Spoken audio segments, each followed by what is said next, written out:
옛날 옛적 동해안 가까이에 위치한 작은 어촌 마을에 자갈 할아버지라고 불리는 한 어부가 살고 있었습니다. 자갈 할아버지는 그의 이름처럼 거친 바위처럼 고집이 세고 진솔한 사람이었습니다.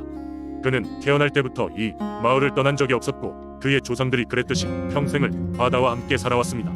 자갈 할아버지는 특히 날씨와 바다의 변화를 예측하는 데에 뛰어나 종종 마을 주민들에게 도움을 주곤 했습니다. 마을 사람들은 그의 예측력을 신성한 선물이라고 여겼습니다. 할아버지는 종종 마을 사람들에게 이야기하곤 했습니다. 바다는 살아있는 존재다. 우리의 친구이지만 때때로 그 친구의 기분에 따라 춤을 춰야 한다네. 어느 날 자갈 할아버지는 마을 해안가에서 밤낚시를 하고 있었습니다. 그날은 달이 유난히 밝았고 밤바람은 어딘지 모르게 신선했습니다. 할아버지가 낚싯줄을 던지려던 찰나 바닷물 안에서 거대한 용이 나타났습니다. 칠흑 같은 비늘을 가진 용은 고요한 목소리로 말했습니다. 자신을 던져 바다의 심연 속으로 와 나의 세계를 보고 싶다면 나는 인간 세상을 위해 축복을 내리도록 하겠다. 용왕이 말했습니다. 용왕의 말이 끝나기 무섭게 자갈 할아버지는 용기를 내어 물에 뛰어들었습니다. 놀랍게도 그는 물속에서 자유롭게 숨을 쉴 수 있었고 용왕의 안내로 바닷속의 아름다운 경치를 구경할 수 있었습니다. 수많은 해양 생물들과 환상적인 산호초, 다채로운 빛들이 반짝이는 바다 안에서 할아버지는 흥분과 평온함을 동시에 느낄 수 있었습니다. 바닷속 탐험이 끝난 후 용왕은 자갈 할아버지를 해안으로 다시 데려다 주었습니다. 그리고 말했다. 너의 마음씨와 바다에 대한 사랑에 감사하여 너와 너의 마을에 항상 풍요로움을 약속하겠다. 그 후로 마을에는 이상하게도 물고기가 넘쳐났으며 큰 폭풍 속에서도 피해를 입지 않았습니다. 그러나 자갈 할아버지는 사람들에게 이 용왕의 은혜 덕분임을 알리는 대신 계속해서 바다의 변화를 주의 깊게 살피고 마을을 지켜보았습니다. 마을 사람들은 여전히 그를 믿고 의지했습니다. 그리고 그는 언제나 말했습니다. 어떤 일이든 겸손하게 받아들이고 소중히 여겨야 함을 잊지 말고. 자갈 할아버지가 세상을 떠난 후에도 그의 이야기는 마을에 오래도록 전해졌고 바다의 친구 자갈 할아버지라는 이름은 전설이 되어 후손들에게 위안과 지혜의 상징으로 남았습니다. 두 번째 이야기. 옛날 옛적 순천에는 용두산이라는 이름난 산이 있었다. 이 산은 그 이름 그대로 용이머리를 닮았다고 하여 붙여진 이름이었다. 하지만 단순히 외형만이 위험 있는 것이 아니라 용두산에는 진정으로 한 마리 용이 숨어 살고 있었다는 믿음이 전해 내려오고 있었다. 그 용은 하늘에서 내려온 신령스러운 존재로 순천 전역을 수호하며 사람들에게 이익을 주고 있었다. 순천의 사람들은 해마다 봄이 되면 용두산에 모여 용해치 라는 큰 제사를 지냈다. 그들은 신성한 제물을 바치고 용에게 마을의 평온과 풍년을 기원했다. 이 행사는 마을 사람들 모두가 참여하는 중요한 행사로 각 가정에서는 가장 훌륭한 음식을 준비하여 산 위에 가져갔다. 아이들은 제사 중에 용이 나타나기를 기대하며 두근거렸고 어른들은 예의를 다하여 제사의 순서를 정성껏 따랐다. 어느 해 마을에 전염병이 돌아 많은 이들이 고통을 겪게 되었고 농사마저 어려움을 겪었다.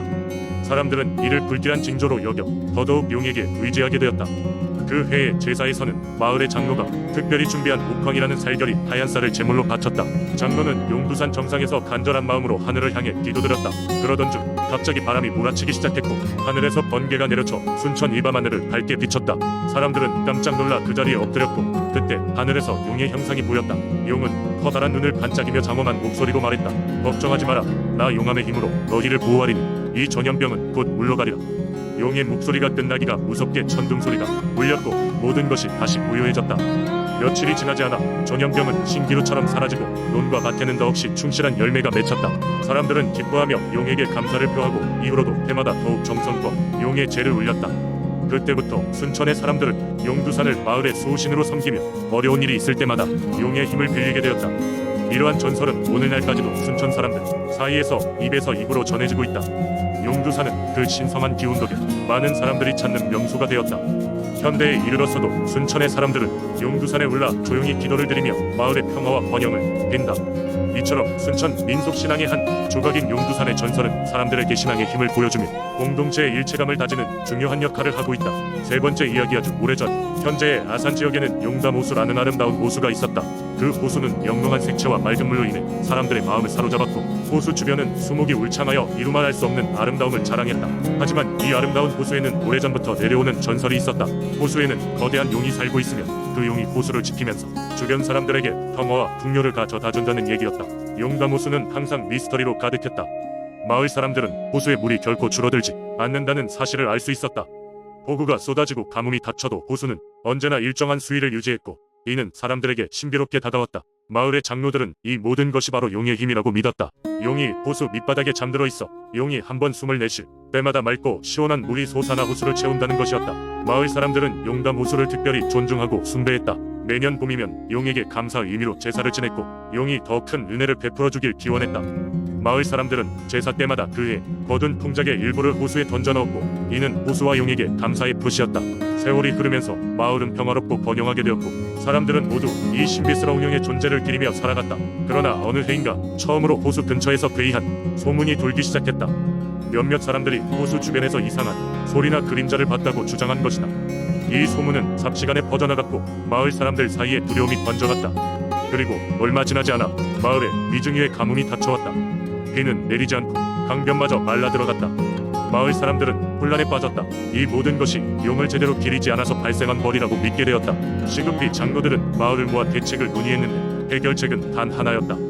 용을 달래고 다시금 용담 호수 평화를 되찾는 것. 그러기 위해선 용에게 더 많은 공물을 바치고 진심으로 용의 용서를 구해야 했다. 그러던 어느 날 마을의 한 젊은이가 용담 호수로 향했다. 그는 자신의 결심과 용기에 대해 설명하며 마을을 위해 용의 은혜를 되찾기로 했다. 그는 정성스럽게 제물과 향을 준비하고 온 마음을 다해 기도를 올렸다. 그러던 중 호수의 바닥에서부터 거대한 물기둥이 솟아올랐다. 그 청년의 기도에 응답이라도 하듯 호수 위로 무지개가 떠오르며 바람이 불기 시작했다. 물길은 어느새 다시 평온을 찾았다. 그 후 마을 사람들은 더욱더 용담 호수와 용에게 예를 다해 그들의 전통을 더욱 성실히 수행하게 되었다. 마을의 평화가 다시 찾아오고 사람들은 용의 은혜를 다시 한번 깨닫게 되었다. 아산의 전설로 남은 용담 호수의 이야기는 여전히 사람들 사이에서 전해져 내려오며 용담 호수는 지금도 아산 사람들의 마음속에 특별한 신앙의 대상으로 자리 잡고 있다. 네 번째 이야기. 옛날 옛적 아름다운 자연과 풍요로운 농경지로 둘러싸인 김해라는 작은 마을이 있었다. 이 마을은 특히 비옥한 논과 하얗게 빛나는 태백으로 유명했다. 그러나 무엇보다도 이 마을을 특별하게 만든 것은 마을 사람들이 깊이 믿고 따르던 민속신앙이었다. 그 중에서도 가장 중요한 것은 마을 앞을 흐르는 강에 사는 용왕에 대한 신앙이었다. 마을 사람들은 매년 음력 2월 보름날 강가에서 웅장한 제사를 열어 용왕을 기렸다. 제사가 열리는 날이면 사람들은 정성껏 준비한 음식을 제단에 올리고 마을의 안녕과 풍작을 기원하며 심하여 축원을 드렸다. 그런데 어느 해인지 기억조차 가물가물한 그해 음력 2월 마을에 대가문이 찾아왔다.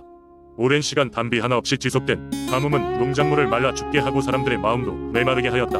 마을의 원님과 토장은 국리 끝에 용왕께 특별히 간청하는 제사를 올리기로 결정했다. 마을 사람들은 이 소식을 듣고 모두 모여 여느 때보다도 더 깊은 신앙심과 헌신으로 용왕에게 비를 내려달라고 빌었다. 그날 밤 마을 토지는 꿈을 꾸었다. 꿈속에서 용왕이 나타나 이렇게 말했다. 너희의 간절함이 나에게 닿았다. 내일 정오 강가에서 가장 순수한 마음을 가진 아이가 기도를 한다면 나는 하늘의 문을 열고 단비를 내릴 것이다. 꿈에서 깨어난 토장은 이 사실을 전 마을 사람들에게 알렸고 마을에는 적지 않은 긴장과 기대가 흐르게 되었다. 이윽고 마을 사람들은 정한 시간에 강가로 모였다. 마을의 어른들은 그중 가장 순수한 마음을 지녔다고 믿는 어린아이를 선발하기로 결정하였다. 수많은 아이들 중 동화처럼 맑은 눈망울을 가진 어린 나영이가 선택되었다. 나영이는 강가로 나가 작은 손을 모아 진심으로 기도했다. 그녀의 마음속엔 풍경을 잃어가는 마을이 슬픔과 다시 푸르게 물들일 수 있는 희망이 가득했다. 용왕님, 부디 우리 마을에 비를 내려주세요. 나영이의 작은 목소리에 대지는 감동했고 하늘은 고요해졌다. 그날 오후 마을에는 갑자기 먹구름이 모여들기 시작했으며 이내 시원한 빗줄기가 대지를 적시기 시작했다. 마을 사람들은 환호성을 지르며 이 비를 맞이했고 마을의 전통과 신앙은 또한 먼 그 힘을 증명하였다. 나영이는 용왕의 계시를 입듯 영웅으로 존경받게 되었고 그 이후로도 마을은 매년 강가에서 더욱 성대한 제사를 올리며 용왕에 대한 신앙을 이어갔다. 하지만 결국 이 이야기는 단순히 한 아이의 기도로 비가 내린 기적의 이야기로 끝나지 않는다. 마을 사람들은 이 일로 인해 자연과 조화롭게 살아가는 것 그리고 그들 사이의 결속력을 다시 한번 배우게 되었으며 이 경험은 김해 사람들의 가슴 속에 영원히 남게 되었다. 마을 사람들은 자연 앞에 겸손하고 서로에 대한 사랑을 다시금 다짐하였으며 이를 통해 김해 마을은 더욱 단단하고 따뜻한 공동체로 성장하게 되었다.